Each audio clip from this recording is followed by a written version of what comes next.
Hello and welcome to another episode of Greater Perspectives. We have Neil Chilson, who is the former chief technologist at the FTC and currently a senior fellow for the Center for Growth and Opportunity. We have OpenAI / what I guess everyone knows as ChatGPT, and a lot of these AI companies are kind of popping up. I don't think the technology is necessarily that new. It's just now popular. OpenAI really made a splash, going out there with that. Do you have any insight on what the FTC is doing? What they think of all of this, what the government agencies in general might be thinking of, what's going on with AI? Well, I think your point is perfect that there's not a lot new in this technology necessarily. There is a new form factor that people can use it in. And OpenAI made a huge storm when it dropped ChatGPT. And that storm has definitely been raging in Washington. Everybody is concerned / excited. I guess in DC, it's probably more on the concerned side than the excited side, but about what this technology can do. And, Congress has held a ton of hearings on various aspects of the technology, which generative AI in particular, is a sort of infrastructure level technology, and it's certainly, machine learning is, and so there will be a ton of applications in a lot of different spaces. As for the FTC, as a general protection or general consumer protection and antitrust agency, they are focused very much on, I think, in the first instance, on companies making claims about how they're using AI. And one of the FTC's jobs is to ensure that companies live up to their promises when they're material to consumers. And so I think that has been sort of their focus as far as enforcement actions. They've talked a lot about what they might do in the competition space or in the consumer protection space, but I think a lot of that is very nascent. I will say, I think the overall frame that the FTC has brought to this has been one of fear and concern, and less about the focus on the potential that this has to disrupt existing players. I mean, we saw that, like, Google had this technology, and yet somehow they, it wasn't until ChatGPT came out that they, it lit a fire under them, and they started really jumping on this as well. And I think that happened to basically all the the biggest tech companies, and that alone should be a sign to the FTC that there is, this is a dynamic space, and that they need to think about what competition looks like, not just within single markets or products, but how the disruptive outsiders can come in and shock the big incumbents. And I think ChatGPT is a great example of that. And I hope the FTC takes those lessons, but I'm not that confident that this particular FTC will take that lesson to heart. Okay. And what makes you say that? Well, so the current leadership at the Federal Trade Commission is very focused on bigness, and has taken a new tack to antitrust. Well, I say it's a new tack. It's new in the last 40 years, but it's pretty old tack under previous, it's the previous regime, the previous approach, which is very suspicious of size, and is less focused on what are the outcomes for consumers. And when I say size, it's not size of employees or anything like that. It tends to be like the sort of market cap size, which, as tech companies, even though they have very large market caps often, or some of them do, some of the largest in the world, they don't have enormous employee bases. I mean, they have big employee bases, but compared to some, ExxonMobil or something, Walmart, they're big, but they're not the biggest. And so that focus on sort of market cap size has meant that this Federal Trade Commission has focused a lot on the tech companies, and primarily on just how can they get at that size component, regardless, without as much concern about like whether or not the consumers are benefiting. And so I I think what they could learn from the OpenAI space is that it's not just about size, that there are inherent constraints to size often. Yeah.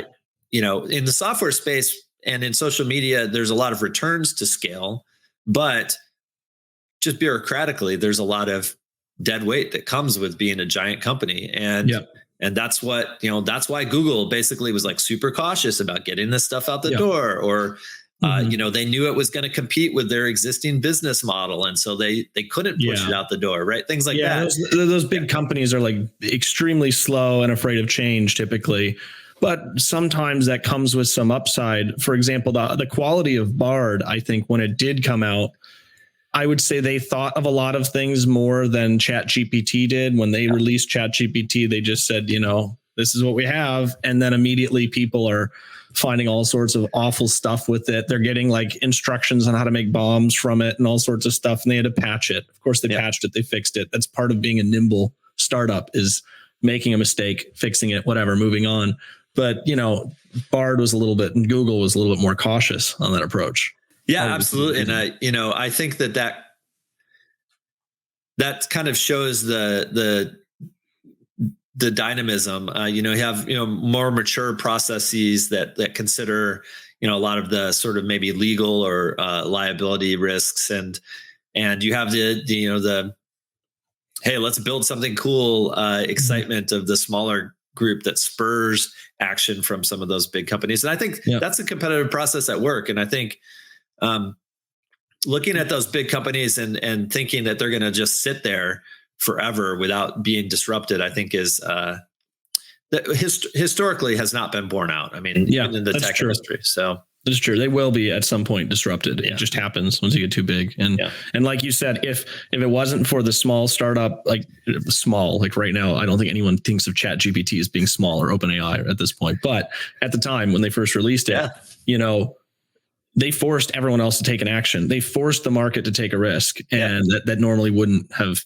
happened organically. And they brought popularity to something, which I think is tremendously helpful. And I think they were shocked by it themselves, which is often the sort of case with hot, technologies. So well, you can't control it once it's out of the bag. You never know where it's going to go.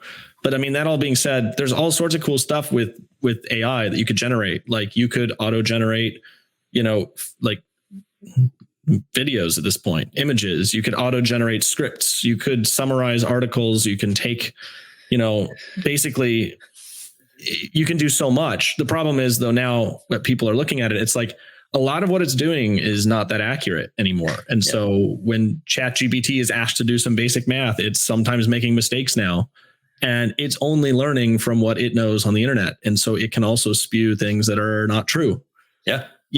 How is that going to, how is the government going to handle regulating that? And, or what is the proper moral thing for companies to do when they're trying to use AI tools? I think your second question is the key one, right? And I think that's what they're all grappling with.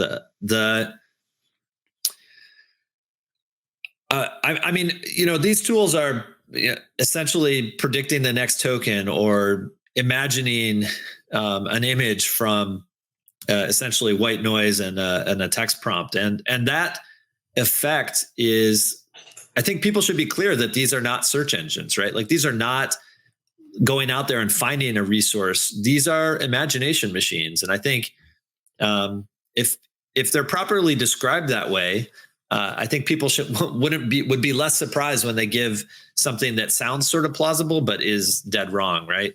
That's sort of what they're built to do. And so I think that these companies are trying to build products that provide reliable results by creating some blend, but they need to be, I think the key is to be careful in setting the expectations of the users about what the results are going to be. And if you see, ChatGPT has, very prominent disclaimers at the bottom of the screen all the time that says, look, the stuff may or may not be true. Double check it. Yeah, but I mean, a disclaimer is a discllaimer, right? We're so used to there being disclaimers on everything that they now mean nothing. So. Yeah, I mean, that is a big challenge with disclaimers. And so I think the real test here will be a market test, right? Are these things useful? Are they generating results that are getting people in trouble. I mean, if you're a lawyer, and there were some stories, if you're a lawyer, like using them to generate, case citations, like people are going to figure out pretty quickly, like that's not good. Right? Yeah. But they are very powerful. And so I like to, so I think the moral thing to do here is set the expectations correctly, do your best to make the product meet those expectations. And it really will differ on the generative AI possibility. I don't think anybody, on the image generation side, people are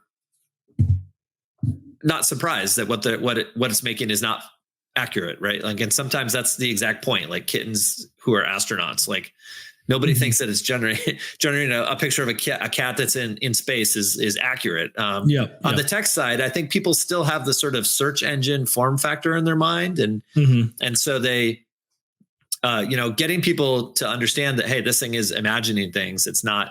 It's kind of the average of the internet. That's how I sort of think of it. That's a fair point. Yeah, and the internet is not that trustworthy. There's a lot of content out there that's not like not great or not accurate. So if you think of it that way, I think it can help. That's fair. I've also heard people describe it as like it's like a cheap ripoff of a human. Like it's trying its best to be a human and it's trying to pretend, but it's still like a cheap ripoff. So when it's been asked to like make music or create lyrics or do some creative thinking, it just like slams a bunch of stuff together and is like, here, this is what I think a human's like. And that's why I think it's like most useful. And I find it most useful as a complementary tool. It's a great way to brainstorm. It's a great way to like sort of like get some, get the raw like blank page, like get some text on it and then edit. And that sort of process, I think, makes it can make it very useful for humans. But I think it really will continue to be a complement. Now, it certainly is a level up for people who are less skilled in a lot of different areas. So the images you can generate are pretty remarkable on something like Midjourney. And like I couldn't draw that stuff, and you can just turn your imagination into a picture pretty quickly, and that's really powerful. I think people are going to find that really fun and interesting, and it's going to create some new markets, and it's certainly going to disrupt some old ones. Yeah, my personal favorite with the images are the ones where they take children's drawings and use the AI to make them into real drawings. So it has this like boxy, like weird looking owl, and it comes out and it's like this horrendous, disgusting, realistic image of what it's pretending to be, and they're awesome. I mean, I've been posting those occasionally because I think they're pretty hilarious. But I heard about a guy who, his kids described their dreams to him, and he types them in as prompts, and then like generates the pictures of them, and usually they're pleasant. Want to scare your kids usually. Much, but like, I don't know. It's just, it's really interesting to see what people are doing with it. And I think we're going to see a lot of people making some serious mistakes with their products, relying too much on AI and not fact checking it. I think we've already seen some examples of that with people in the news media space trying to have like AI generated articles and then being tremendously inaccurate. I'm curious, I hope companies in general realize that this stuff is a tool to help people and not a tool that can just live and breathe on its own. Yeah. But we'll find out, what ends up happening is people start, making these mistakes over and over again. Yeah. And there's a sort of tension in the power that the tools have and the fear that people have of it. And I've actually seen, you sort of hear two narratives. One is that it's so smart that it's going to, cause existential risk to humanity. And then the other one is that it's so dumb it can't do math. And the truth is it's just different than different than what, like, it's not these, I keep calling it an it, and I wouldn't even call it a nit for the most part. Like these are algorithms. They're basically statistical models of text or images, and they create an output based on an input. They don't have will. Most of them don't have agency of any kind. And so it's a very specific type of artificial intelligence. and one that historically, is quite old. The neural network model is very old. It goes back to the 70s. But I think everybody's sort of surprised that, dumping in this much information into a model and training it actually creates useful products. I think people are just surprised by that. Yeah. Well, I think a lot of people think it's kind of like magic. How does this thing work? It's generating outputs that are kind of impressive, and it's just doing it on its own with a question prompt. Yeah. I think what you had basically said is basically statistics and math. So it's just taking words, facts, anything it sees online, shoving it together, creating kind of an average there and spitting it out for you. Yeah. If I can try to say it as much in layman's terms as possible. Yeah. So I think that's pretty good. Yeah. But it's going to be inaccurate. And I think what you had said is some people are afraid that it's so smart, it's going to take over the world. And some people are saying it's so dumb that, it can't do math.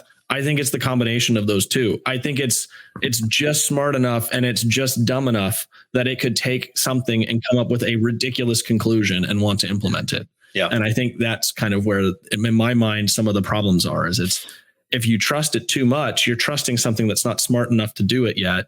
And it might come up with wildly crazy conclusions. It might just decide, like the classic case of, humans are polluting the environment. We need to save the environment, so we must get rid of the humans, right? Like that's the classic, really oversimplified version of it. But I mean, I can see it being that dumb. Yeah, I mean, and I think the challenge there, and like those types of autonomous agents are an older. They're not really the generative AI stuff, right? And so there's a loop around the generative AI that, creates setting a goal and trying to execute that goal. And I think that part we haven't made that much progress on, as far as like creating goals and executing them. AI researchers have been trying to do that for a long time, but it's quite different than the sort of statistical modeling of large bodies of text that the generative AI models do now. And so, And a lot of this is influenced by the fact that that OpenAI decided to release their large language model in a chatbot form, right? They didn't have to do it that way, right? It could have been a plugin where you provide sort of prompts, and it's not a back and forth conversation, but it's just more like a programming interface or something. But because they gave it a chatbot interface, first of all, that drove a huge amount of adoption. Yeah, that's interesting. But it also let people like think of it as a sort of entity. And I think that model it sort of suggests that it's like us in other ways, that these large language models are like us in like having goals or being able to execute. They don't really have a loop like that. Now you might be able to write like a sort of loop on top of the large language model that has some sort of logic and sets goals and tries to do things and then uses the large language model to communicate or execute that stuff. But that part up there is still really hard. People don't know how to do that. And I don't think that the large language model research has shown much. It's not really connected to that goal. That's like a sort of separate thing. And so I'm much less concerned than maybe some about sure, large language models spit out crazy stuff, but they don't set goals and they don't really execute right now. You need somebody else to do that. And you still need humans basically to do that. And so I'm much less concerned about that than. Yeah. I mean, this is all like throughout history, there's new technology that comes out. Everyone gets afraid of it. And then over time, people learn that, this just helps people be more productive. Right. And so it just eliminates one extra thing. So for example, the brainstorming process for how to write an essay, ask ChatGPT to create the outline for you. Yep. And then you fill it in as a human. It just saved you a bunch of time and energy. It's a tool that helped you. It didn't replace you. Right. That's at least, and then the things that it can replace are pretty mundane. Although I think the most hilarious example is how South Park did their episode on ChatGPT. Did you see that? Of course. It's great. Yeah, that was awesome. So basically, like, they were using like all the boys in the school were using ChatGPT to respond to their girlfriends, and their relationships all started going really well because it was just doing like a good job, I guess. And then none of them had any idea what their girlfriends were talking about. It was pretty great. Right. A really a misuse and backlash, right, effect of that. And very well done as usual. But I mean, I feel like these kind of tools would be really good at replacing like basic courtesy emails, or it's just generic kind of gobbledygook that you're sending back in reply. Like that's kind of the stuff that I think it's really good at. Yeah. And I think increasingly they're sort of on the other end too, where you can ask for it to summarize, emails. And so there is a way in which maybe this will help us.